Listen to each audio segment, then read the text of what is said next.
And we're studying in Revelation about Jesus being the king, the crowned king, the coronation of the king. Chapter 1 is, hey, here's your king, and he's revealed. He's got eyes like fire. He's got a voice like thunder. Then we went into, hey, the king wants to look over his churches. So we studied the 7 churches. The king rules over his churches. And then last week we're like, hey, the king is worthy of worship. We got a view into what the throne room of heaven looks like, and the result was everything that exists in heaven that God created. Even those wild living creatures from Ezekiel 1 with all the eyes and everything that guard around the throne, they worship. The 24 elders around the throne cast their crown at Jesus' feet, and what do? They worship. Then all creatures of our God and King. How many of you guys like that song? We've sang it before. What do? Where do we get that song lyric from? Revelation. We just read it. There is the revelation, the unveiling, the here is your king results in worship. And this morning we're going to see, is this king good? And as we get started, are you good? But, wait. Think about it this way. Do I do good? I mean, we go to school and we get a check mark whether you attended or not. Yeah, you did good. You showed up or not. How many of you have had the exams in adulthood? Yeah, you have. Did you do a good job? I mean, even in our hobbies. I mean, I hung out with a bunch of guys yesterday afternoon. We wanted to win. Robbie, you raced cars yesterday with little kids. Did you think about being a good driver while you were out there? Yeah, you did. I know you. You work on Mopars. You have to be competitive. Everything we do, are we good? And then we think of it this way. Later in life, did I do a good job of loving my wife? Did I do a good job of loving my husband? Was I a good mom? Was I a good dad? Did I do a good job? We ask ourselves these questions, and it's natural to ask, is God really good? So the answer to the question, is God good? But is he good all the time? Do we really believe it? You might say yes, but wait till I get done with Revelation 6 or 7. Is God good? Is God good all the time? So let's jump into Revelation chapter 6, verse 1. Because the king is going to start breaking the seals on the scroll. And wait till you hear what happens next. Join me in Revelation chapter 6, verse 1. And ask yourself, is this king good? No, I watched when the Lamb opened one of the 7 seals, and I heard one of the 4 living creatures say with a voice like thunder, "Come!" And I looked, and behold, a white horse, and its rider had a bow, and a crown was given to him, and he came out conquering and to conquer. And he opened the 2nd seal, and I heard the 2nd living creature say, "Come!" And out came another horse, bright red. Its rider was permitted to take peace from the earth, so that the people should slay one another, and he was given a great sword. And when he opened the 3rd seal, I heard the 3rd living creature say, "Come!" And I looked, and behold, a black horse, and its rider had a pair of scales in his hand. And I heard what seemed to be a voice in the midst of the 4 living creatures say, "A quart of wheat for a denarius, and 3 quarts of barley for a denarius, and do not harm the oil and wine." Verse 7, and when he opened the 4th seal, I heard the voice of the 4th living creature say, "Come!" And I looked, and behold, a pale horse, and its rider's name was Death, and Hades followed him. And they were given authority over 1/4 of the earth, to kill with sword, and with famine, and with pestilence, and by wild beasts of the earth. And when he opened the 5th seal, I saw under the altar the souls of those who had been slain for the word of God, and for the witness they had borne. They cried out with a loud voice, "O sovereign Lord, holy and true, how long before you will judge and avenge our blood on those who dwell on the earth?" Then they were given a white robe and told to rest a little longer, until the number of their fellow servants and their brothers should be complete, who were to be killed as they themselves had been. And when he'd opened the sixth seal, I looked, and behold, there was a great earthquake, and the sun became black as sackcloth. A full moon became blood, and the stars in the sky fell to the earth as a fig tree sheds its winter fruit when shaken by a gale. The sky vanished like a scroll that is being rolled up. Every mountain and island was removed from its place. Stop there. Is this king good? We open up the six seals, and God says, John, I want you to come here and look. And one of these four living creatures says to John, come here, with a voice like thunder. I don't think there was a debate in John's mind. So the camera in the story looks down on earth. And the first seal,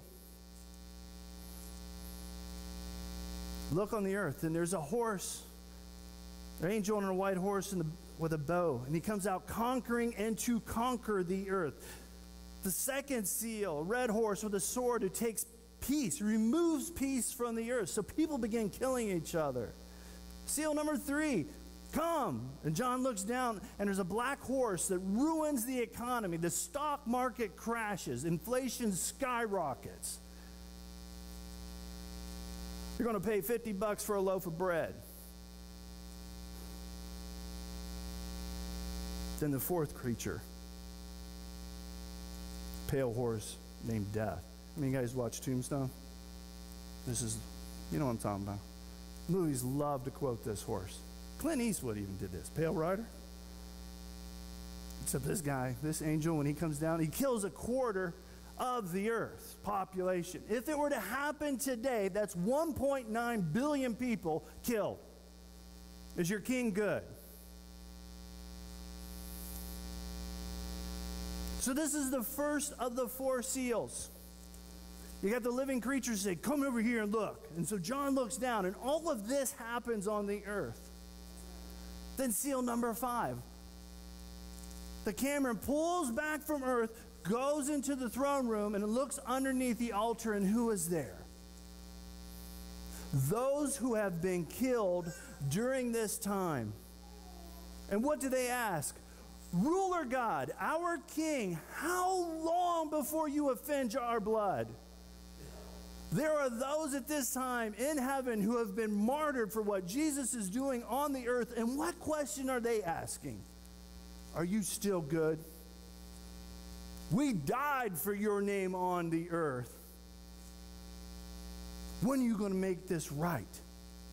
When are you going to keep your promises? When are you going to be fully just for what we did for you? And what is Jesus' answer? Not until the mission's complete. Rest a little longer until the total number of you who must die for my name at this time make it here. What's Jesus saying? Get this clear. Jesus says, I still have a mission for them to do on earth. The value of that mission supersedes the value of their life. Get this in your head. Jesus is more concerned about his name and reputation during this time on earth with those people who know him than he is about their life. We don't like this kind of stuff on Sunday. Is God still good? When he considers the value of telling people about himself more important than your paycheck, more important than your health, more important than your comfort. And do we cry out, Jesus, are you still good? Here we have written in the scripture, I love the honesty of the Bible. Here are people who have died, people have had their funeral, they've gone to heaven, and they're asked Jesus a quality question. Get this straight too. God is not afraid of your prayers that ask the hard question. Basically, they're asking, are you still good? And they've made it there. They know what's going on. And what's Jesus' response? I'm not done yet. Hold on. Rest a little longer. So then the camera goes back down to earth. And the 6th seal is broken. At this time, everything on earth changes. There is such an earthquake that we no longer have the Appalachian Mountain Range, the Rocky Mountains, or the Himalayas. If you happen to be vacationing in Hawaii, you need a boat. World catastrophe. Not only is the earth rearranged, but the sky above it. The sun is completely changed. The moon is completely changed. If you're navigating in your sailboat in the Gulf Coast, you will not be able to navigate by the stars. The king, when he breaks the seal, can change all of this with the messenger of the angels who do it for him. I need to remind you that angels are not a cool little lapel pin that you put on your shoulder and think they're neat. Imagine the authority that Jesus, when he speaks, says, go and do this. And they say, aye, aye, Captain. How many? 1.9 million today. Boom, done. Is he still good? Through all of what you've heard this morning, is this king who's been crowned king, who's been worshiped in heaven, is he still good? Because this is a lot of carnage. Billions of people are dead. And those left alive exist in a completely new or rearranged world of utter chaos. And those left on earth, how do they respond to the question, is God good? Turn to verse 15 of chapter 6. How does the world at this time answer the question, is he good? In verse 15 of chapter 6.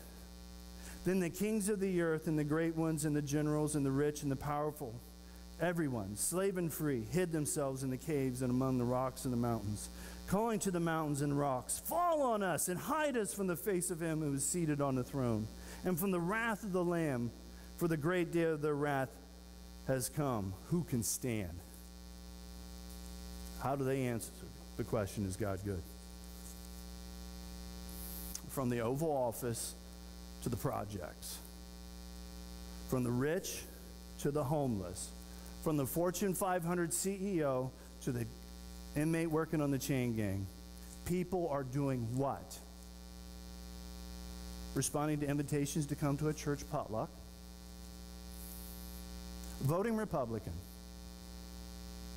What are they doing physically? What is their reaction to just 6 scroll seals being broken? Hiding. I want none of that. They're not acknowledging the king at all. They're running away. The king who says, I can do this at my disposal, at my command. If I tell an angel to go do this, they will get it done. Very day. They run away. They don't want to see the king's face. Get this. The text says, they think his wrath has come. Now, granted, if that was all that Revelation had in it, that would be a lot of carnage. That'd be a lot of wrath. But friends, we're just in the 6 seals. We got trumpets and bowls to go. This is the warm-up. This is the prologue in the movie just to gain your interest kind of thing. 1.9 billion people is literally a fraction of what's to come. And they think, we're hiding, we don't want anything because this is his full wrath. No, it's not. So how do they answer, is God good? No. They don't like God. The economy's gone, their bank account's gone, their houses are gone. The world's been rearranged. They answered the question, is God good? But who did Jesus leave there to share his good news? He still got people.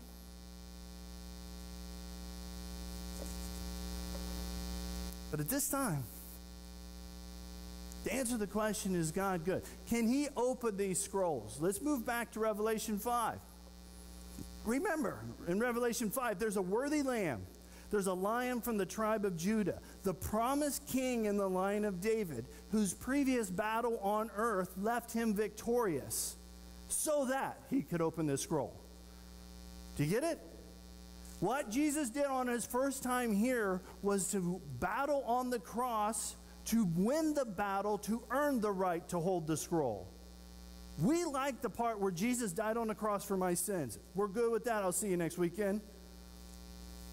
But do we like the idea that he won the battle on the cross so he was worthy to hold this scroll?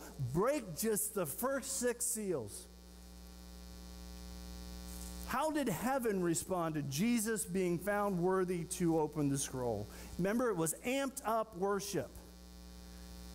It was a whole stack of speakers at a concert. There was worship by the 24 elders, 4 living creatures. All the angels joined in, and all the creatures of our God and King. And they sang a new song, and it went something like this. Worthy are you to take the scroll and to open its seals, for you were slain, and by your blood you ransomed people for God from every tribe, language, and people and nation. And you have made them a kingdom of priests to our God, and they shall reign on the earth. They worshiped the worthy king because he had the authority to break the seals. Connect the dots. Is that worthy king in his wrath good?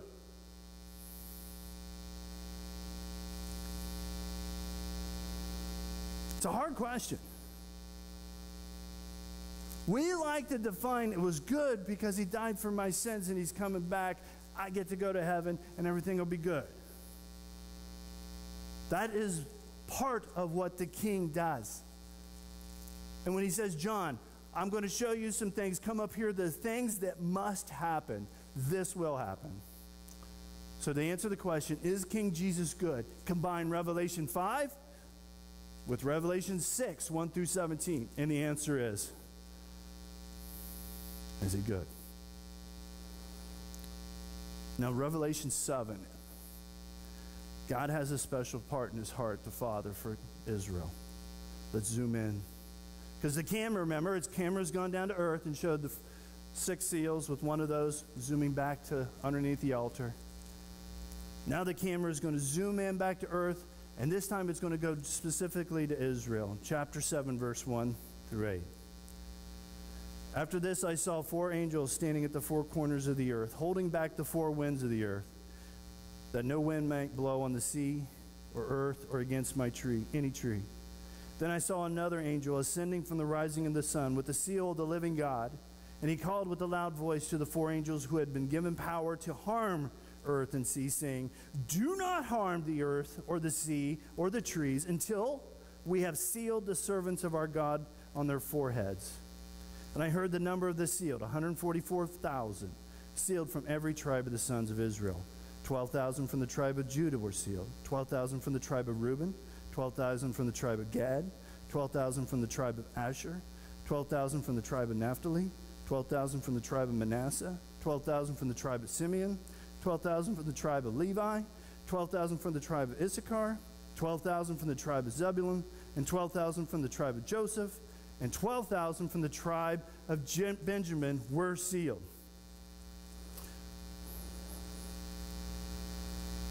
The good king. 6 of the 7 seals have been broken. A quarter of the earth's population is dead. The world economy is blown up and people are killing each other while natural disasters are taking place. What about God's people? What about Israel? The camera in the story zooms in on Israel. This is the same people from Genesis 6, from Exodus 6. God's firstborn. God is telling his story just like he did in Exodus. In Exodus, God has his people who cannot help. They're just small minority enslaved. And what does God do to remove them? All of the miracles against the gods of Egypt. They're his special people. Now we move to Revelation. Now we have 4 angels holding back the wind. They're ready to unleash havoc upon the earth. And a 5th angel declares, hold on a minute. Wait until I take God's seal and mark Israel. Little trivia. The first mark in Revelation is for whom? Because you like to know this one. The mark of the beast is, we know that one. Who gets the first mark? Israel. God takes his stamp and goes, ka-tonk. And he assigns an angel with this job. God sets his seal on people. This is the same precious people from Genesis to Malachi. These are literally his people who are living during this horrible time. What's a seal? Hey, you're mine, I've got you. But you're not immune to the circumstances. I've got you. There's going to be catastrophes. There's even going to be death. But this mark of ownership is for your eternal destiny, my relationship with you, my promises that I made to Abraham, Isaac, and through David are going to come true. I got you. Now, who in the world? You got the entire world against 144,000. You had all the Egyptian government against a group of slaves. Who in the world could save them? Only God. See, because in Exodus, after leaving Egypt, the death of the firstborn, they celebrate Passover. Listen to these verses. It shall be a mark on your hand and frontlets between your eyes. Why? For by a strong hand the Lord brought you out of Egypt. The marking thing on Israel, we've heard this before. Why? Why does God do this? He says over and over again in Exodus, you shall know that I am the Lord. What's the word Lord mean? Suggested ruler. We kind of like the guy. Lord. King. Absolute sovereign authority. God tells the Exodus story, not so we make cool looking movies, but the world will know that he is king. He is Lord. So God is going to work in Revelation with this small group of people. Why? You will know that I am God. And to win them. So I ask you, is Israel's king good? But is he good all the time? Remind you, Israel's got a rough history. They got some severe spankings. Pretty good sized group of people that came out of Exodus, right? Enough that the Egyptians were worried about taking them over. How many do we have? What's your text say? 144,000. That's not very big. What's that, twice the size of Ocala? What? You're going to do all of this to billions of people for 144,000. We're not voting for that action. God, that's not fair and that's not good. We don't like your plan. How many of you thought that? It's fair? I mean, I know I have. But he is what? He's the king. It's like we're all teenagers and Jesus says, I'm the boss.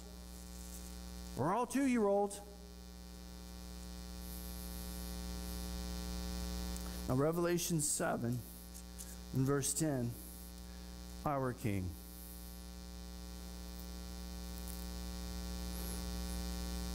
Revelation 7, starting in verse 9. The camera moves back to heaven. And John writes, after this I looked, and behold, a great multitude that no one could number, from every nation, from all tribes and peoples and languages, standing before the throne and before the Lamb, clothed in white robes with palm branches in their hands, and crying out with a loud voice, salvation belongs to our God, who sits on the throne, and to the Lamb. And all the angels were standing around the throne and around the elders and the 4 living creatures, and they fell on their faces before the throne, worshiping God, saying, Amen, blessing and glory and wisdom and thanksgiving and honor and power and might be to our God forever and ever. Amen. Then one of the elders addressed me, saying, who are these, clothed in white robes, from where they have come? And I said to him, Sir, you know. And he said to me, these are the ones coming out of the great tribulation. They have washed their robes and made them white in the blood of the Lamb. Therefore they are before the throne of God and serve him day and night in his temple. who sits on the throne will shelter them with his presence. They shall hunger no more, neither thirst no more. The sun shall not strike them, nor any scorching heat. For the Lamb in the midst of the throne will be their shepherd, and he will guide them to springs of living water, and God will wipe away every tear from their eyes. This is our King. Is he good? Have you ever asked yourself, what are we going to do when we get to heaven? We're going to be racing cars, fixing Dodges, horticulture, playing banjo. We ain't fixing Mopar. But have you been to a funeral where people talking about, well, at least he's farming in the sky? I like this. What's the answer? We will join the King in heaven. The church is there. We will be there. And this is part of what we'll do. We're going to join in with a choir that looks weird. The 4 living creatures will be part of our choir. The 24 elders will be part of our choir. And what will we be doing? Worshiping the King. And get this, we're not complaining about what the King's doing on the earth. Do you see how these are right there in the same text? They're right next to each other. The same time Jesus is doing this on the earth, what are we doing? Whoa, that's my aunt. No, that's the Himalayas. You can't flatten that. We got postcards from that. No, that's where I love to vacation. The entire, 1.9 billion already? What are we doing? We're worshiping him even as the King rules. We'll be before the God's throne, serving him day and night. And I love this. Jesus will be our shepherd. It's as if Psalm 23 comes to life, and he does it with us with tender care and mercy and love and all of what we think of when we think of Psalm 23. The King who simultaneously says, hey, angel, go do that, and he does it. And the earth is changed, is the same one that comes up and is tenderly right there with you. Right there with us. We will have unfettered access to this King while he rules supremely over the earth. Is he good? All of that put together, is he good? And is he good all the time?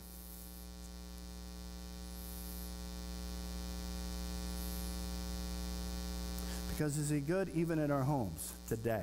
We got to go home. Is he good at the workplace tomorrow? Is he good all the time? Because how we react to that question, what our life looks like, will define it for us, not necessarily head nods and lip service this morning. So this morning, are you ready to say at all times our King is good? Or I can come up with just 5 quick questions to see how this reacts in your life. Just think about you. Are you okay with Jesus opening up this scroll? I have a hard time with this. Yeah, he's worthy. He's the boss. He gets to do it. But he opens these scroll, and there's a lot of carnage. There's a lot that goes on the earth. If it wasn't for the big story of what he was trying to get done, and we will get there, it's like asking the boss, why are you doing this when it makes no sense to us, but in the long run, it is his plan. But are you ready to say, I worship the King this morning in my life, in my song, with these people, and he's worthy to open that scroll. I'm okay with the idea that he's worthy, and when he opens the scroll, this is what happens to the earth. Do you worship that Jesus too? That's what I'm asking you.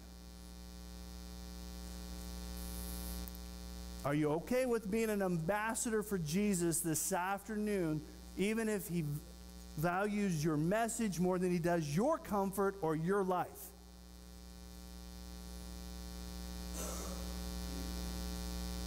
Go tell people about me. Make relationships so you can tell them about me. And that mission is more important than your bank account your marriage, or your grandkids. Whoa, that was a little too applicable. Because Jesus values the mission we're on more than he does our comfort and even our life. Can you worship the King that thinks that way? Are you okay with the worshiping the King even if you don't understand the why of what he's doing? This is so hard. How many of us, when we really life is tough, what's the first question? Why? Is it wrong to ask why? Look at the text we went through today. There's people in heaven that ask Jesus, what? Why? What you doing? When you going to make this right? Hold on a second. We're not done yet. I challenge you to look through your scriptures and to see an honest interaction between someone and God, where they take the problem to God and see how God interacts with them. I can think of David numerous times through the Psalms. I can think of Moses, who's fed up with the people of Israel, and he goes to God. God doesn't strike them down. Are you okay worshiping the King? I mean, you don't know the why, but I'm also saying take your whys to God. He may or may not answer it. He answered them here. I got a plan, you don't. It's going to really look bad. But even if we don't know the whys this week, God, why did my car break down? Why is my job horrible? Why do my parents not get along with me? Whatever it is, are you okay still worshiping the King when he's working out these situations with the why? Finally, are you allowing the King, are you okay with allowing this King to rule over what happens in your life? And if the answer is yes, then I want to say, what did he rule over last week?